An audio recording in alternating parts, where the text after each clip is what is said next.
Good morning guys. So welcome to my channel.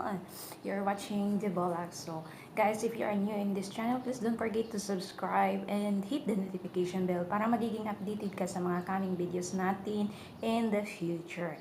And so guys, naintriga ako sa moringa, which is known to sa Pinas is nung bata pa ako is malunggay or kamunggay sa amin sa mga Bisaya.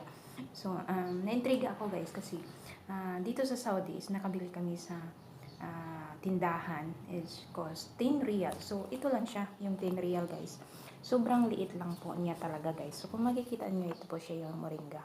So, naintriga ako. Kung bakit nga ba sobrang mahal ng moringa na.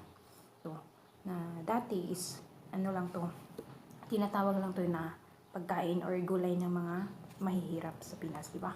Ito sa Pinas, di ba?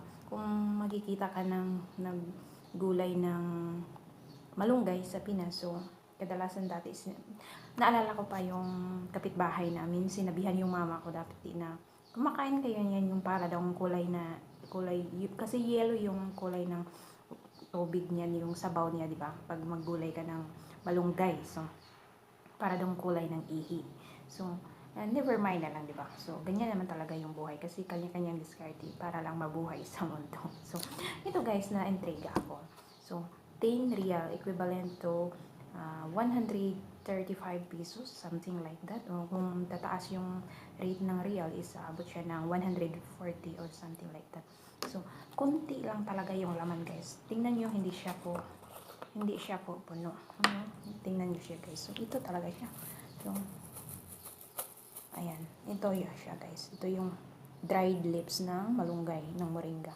So, guys, mahal po siya kasi ito po ay isang napaka-epektibong gamot, lalo na po sa mga may diabetes kasi nagpapababa po siya ng blood pressure sa sugar. So, marami po ang benepisyo na makukuha natin sa moringa guys. Kaya napag-isipan ko na mas mabuti siguro ng farm ng malunggay sa Pinas, di ba? Kasi ngayon is mahal na yung malunggay and then yung moringa, tapos yung ano niya, yung liso niya, yung di ba may bunga to. So mahal na siya guys kasi epektibong gamot siya. Maraming benepisyo na makukuha natin sa malunggay at hindi lang po health benefits yung makukuha natin, kundi ano din po sa ating gamot din po siya, nagiging medicine po siya. So, marami po ang pwede nating paggamitan ng malunggay guys. So, pwede natin to siyang ihalo sa ating gulay, kung magulay kayo. And then, kasi dried na to siya. And then, pwede na natin siyang gawin na parang tea. Lagyan natin siya ng mainit na tubig. Tapos, inumin. So, ganyan po siya. And, wala siyang overdose guys. Wala siyang side effect. Kasi, this is an organic guys, malunggay. So, para sa mga may diabetes dyan, para sa mga yung hindi mahilig kumain ng gulay or hindi mahilig uminom ng gamot. So, mag-herbal po kayo guys. So, pinopromote ko po ito. Hindi po tayo sponsored ng product ng pangalan ng company na to.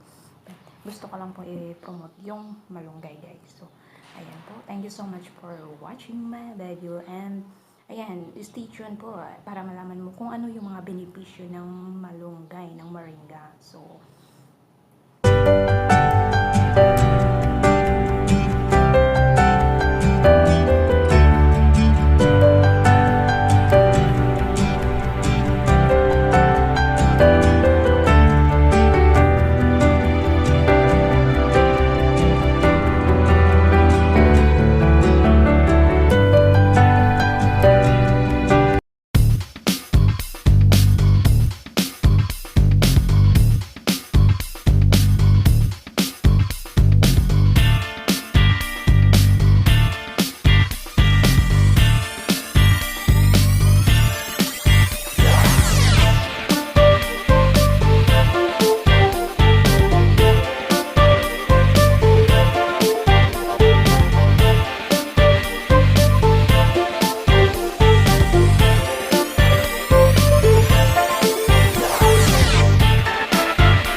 ayun po guys, nakikita na po ninyo, nababasa na po ninyo kung ano yung mga benepisyo ng moringa guys. So, thank you so much for watching my video guys. And please don't forget to thumbs up, share if you like my video. And don't forget to subscribe guys. So, thank you so much. See you on my next vlog. Thank you. Bye-bye. God bless us all.